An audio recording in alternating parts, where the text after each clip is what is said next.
Bonsoir à tous et bienvenue. Aujourd'hui on va s'intéresser à l'adversaire des Girondins de Bordeaux lors du deuxième tour préliminaire d'Europa League. Parce que c'est pas triste les amis, c'est un club letton, Ventspils, alors je dois sans doute mal le prononcer, que le site Footballski avait excellemment présenté et l'article est dans les liens de la description. Mais on va essayer d'aller un petit peu plus loin et notamment en s'intéressant au propriétaire russe, monsieur Shishkanov, de ce club assez spécial et également leur qualification au premier tour. Alors, avant toute chose, ils se sont brillamment qualifiés face à un club albanais en gagnant 5-0 à l'aller et en faisant 3-3 au retour. Alors vous allez me dire, nickel, pas de problème. Ils perdaient 3-1 à l'aller et puis dans les dernières minutes, ils marquent 2 buts. Bon, 3-3. Et j'ai mis le troisième but, une petite vidéo sur mon compte Twitter et Facebook, le lien est dans la description. Et là, vous allez voir, vous allez tout de suite comprendre pourquoi il y a un souci. Alors, il faut comprendre que ce match a été mis sur alerte rouge par plusieurs bookmakers qui m'ont contacté, notamment pour ce match nul complètement arrangé. On va pas dire, alors je sais pas qui a arrangé quoi, mais en tout cas, quand tu vois le troisième but, c'est une blague parce que tu peux truquer le match, mais là c'est grotesque, quoi, c'est grotesque. Alors bon, il y a eu alerte chez les bookmakers et tout. C'est malheureusement pas rare pour pas mal de clubs albanais. On se rappelle du cas de Skenderbu, je dois mal le dire, qui après 10 ans de suspension de Coupe européenne par l'UEFA, pareil pour beaucoup de matchs truqués, c'est malheureusement épidémique et c'est terrible parce que l'Albanie, on va toujours la véhiculer aux matchs truqués, peut-être aux armes, etc. Alors que je pense que c'est un pays absolument magnifique. Tous les gens que je connais qui sont allés en Albanie en vacances m'ont dit mais c'est exceptionnel, tu manges magnifique, les gens, tout. Donc ça me fait chier à chaque fois, parce que je me dis, ce pays, moi je suis jamais allé, mais quand on m'en parle, on me dit c'est exceptionnel. Malheureusement, le foot là-bas, c'est terrible. C'est notamment pour ceux qui aiment encore ça, ça doit pas être facile, notamment pour les matchs européens. Néanmoins, ce serait bien facile de jeter la faute uniquement sur les Albanais et de ne pas regarder ce club letton qui est détenu donc par monsieur Shishkanov. Alors monsieur Shishkanov, Adlan de son prénom, c'est un homme d'affaires russe qui vient de l'Ingouchie, c'est-à-dire une province du Caucase qui est frontalière à la Tchétchénie et à la Géorgie. Et donc je vais vous citer, j'ai retrouvé dans mes archives, on m'a envoyé ça, un article d'un journaliste. Ce journaliste s'appelle monsieur Vielendank. Donc, monsieur Shishkanovitch, je cite, est à la tête de la société moscovite Aspect qu'il a acquis en 2005 des sociétés chimiques au Kazakhstan dans le complexe chimique Actal pour 14 millions de dollars. Parallèlement, il est copropriétaire de nombreuses entreprises liées à la construction au pétrole, à la publicité et aux fourrures. Bon. Il est également à la tête de Blackwall Livingston Limited qui est enregistré à Chypre. Et là, on va rigoler. Le numéro de téléphone de cette société est le même que celui d'une banque russe, Moscow Bayin. Alors c'est assez bizarre et c'est encore plus étrange puisque ce journaliste a appelé la banque à l'époque et ils n'ont jamais entendu parler d'une telle entreprise ni d'un monsieur Shishkanov. Donc il n'aurait jamais travaillé là-bas. Bon, alors il s'avère qu'il y a un autre Shishkanov qui serait plus ou moins président de cette banque-là. Donc tu te dis, est-ce que les deux sont en relation? On n'en sait rien. La seule chose qui est certaine, c'est que l'autre Shishkanov en question dirigeait également un club en Russie. Bon, jusqu'à là, tu vas te dire, c'est un peu le bordel, mais ok. Et en fait, c'est là où on va voir que c'est intéressant. Cette fameuse banque dont je vous dis, la BIN en Russie, elle a été fondée par Mikhail Goutsierev. Alors, je dois mal le dire, en français, ça doit être Mikhail Goutsierev, on doit le dire comme ça. Et en fait, Goutsierev et Shishkanov sont plus ou moins liés. Alors, je me suis renseigné, on dit que ce serait son neveu ou son cousin. En tout cas, ce qui est certain, sur les témoins que j'ai trouvés en Europe de l'Est, les deux ont un lien, c'est soit un neveu, soit un cousin. Et bref, Goutsierev, c'est un grand oligarque quand même. Le mec avait une fortune et autres. Sauf qu'il est tombé en disgrâce vis-à-vis du Kremlin. Et à un moment donné, il a dû vendre son entreprise à un très proche de Poutine qui s'appelle Deripaska. Il a dû quitter la Russie comme un moment donné Shishkanov. On est au début des années 2000, un petit peu après qu'il commence la purge des oligarques.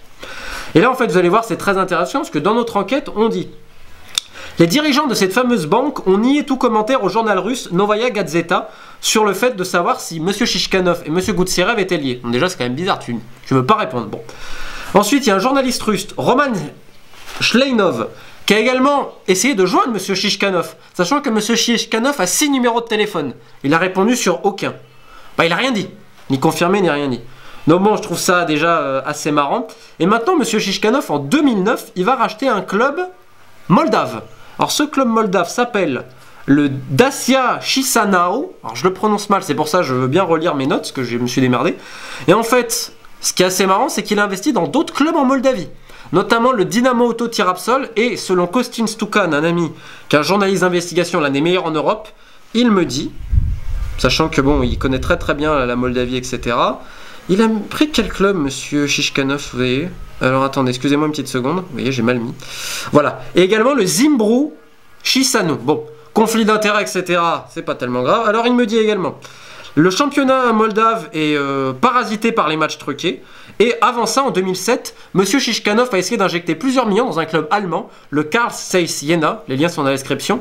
Et il y avait pas mal de suspicions à l'époque, comme quoi il essayait plus ou moins de transférer l'argent de son pseudo-cousin dans le club. Ça n'a pas pu se faire, vous savez, les règles en Allemagne, vous ne pouvez pas avoir plus de 51%, les 51% de l'actionnaire d'un club doit rester allemand. Ok. Donc ensuite, il a pas mal de business offshore, etc. Mais ça, c'est possible.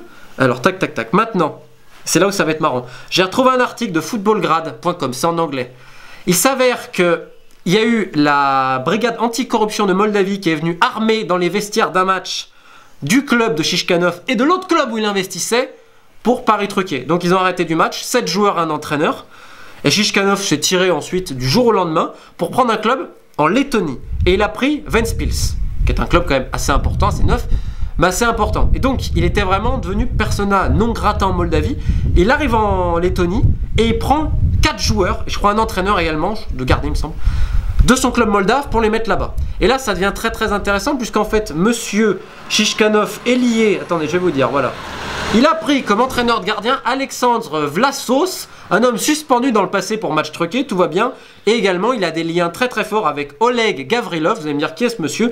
Et bien Gavrilov il a une suspension à vie pour match truqué en Lettonie. Donc tout va très très bien, sachant que tout ça, vous avez tous les liens en description parce que Footballski fait comme d'habitude un travail merveilleux. Donc en tout cas, voilà ce qu'on a à la tête de Ventspils. Alors c'est pour ça, on met toujours la faute sur les clubs albanais, je peux comprendre, il y a eu beaucoup de dérives, etc. Peut-être un peu, mais il faut faire attention parce que dans les pays baltes, c'est terrible, Lituanie, Lettonie, Estonie, la plupart des investisseurs étrangers qui sont venus, c'était soit des agents déguisés, soit des mecs qui ont utilisé le football à des fins d'évasion fiscale, de matchs truqués ou que sais-je encore. J'ai pas dit évidemment que c'était le cas, mais le football lituanien et letton c'est le Far West. Le champion de Lettonie c'est détenu plus ou moins par l'ancien agent de Shevchenko qui amène des mecs du Nicaragua. C'est magnifique. C'est magnifique. Le Far West les enfants. Donc je n'en sais pas plus, il faut quand même noter que le club letton est passé au premier tour, qui font globalement un bon boulot parce que je rappelle que le football là-bas, alors c'est très intéressant à étudier en Lettonie, Footballski l'explique très bien avec la communauté russe, etc. Tous les petits tensions qu'il peut y avoir notamment dans la pratique sportive, c'est fascinant. C'est un tout petit pays et voilà, ils arrivent quand même à faire des projets intéressants. Je pense que les clubs par contre sont bien structurés de ce que je sais. Ça par contre on ne peut pas lui enlever. C'est un bon businessman, il sait faire le job. Maintenant il a énormément de liens troubles.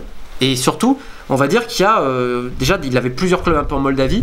Là, en Lettonie, il y a des clubs, on ne sait pas si justement ils en dirigent d'autres. C'est fascinant à voir et à enquêter. Donc écoutez, voilà en tout cas qui va jouer Bordeaux. Je pensais que c'était important de l'expliquer parce qu'on peut parler des joueurs, évidemment du sportif. Mais c'est intéressant de voir qui y a souvent derrière les clubs et tu t'aperçois qu'on retrouve énormément d'hommes d'affaires, de banquiers et surtout que c'est un monde de secrets. Le mec il a 6 numéros de téléphone mais il répond à personne. La banque elle veut pas répondre. Je vais donner un peu plein de noms, etc. Ce sera sans doute plus clair dans les liens de la description pour ceux qui parlent un peu anglais ou allemand. Il y a même un livre, je vais terminer là-dessus, pour ceux qui parlent allemand, j'ai le PDF, je vais vous mettre le lien, qui s'appelle Mafialand Deutschland, écrit par Jürgen Roth il y a une dizaine d'années, je crois. Et vous comprendrez, il parle de Monsieur Shishkanov et son investissement qu'il voulait faire en Allemagne.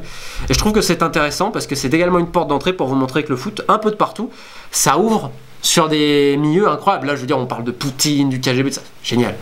En tout cas, vraiment, peut-être pour apprendre aux enfants à l'école à les intéresser à certaines choses, mettez-leur une étude de club de football, vous allez voir, ils vont adorer. Allez, sur ce, je vous souhaite une excellente fin de journée, et puis bah, écoutez, bonne chance aux Girondins.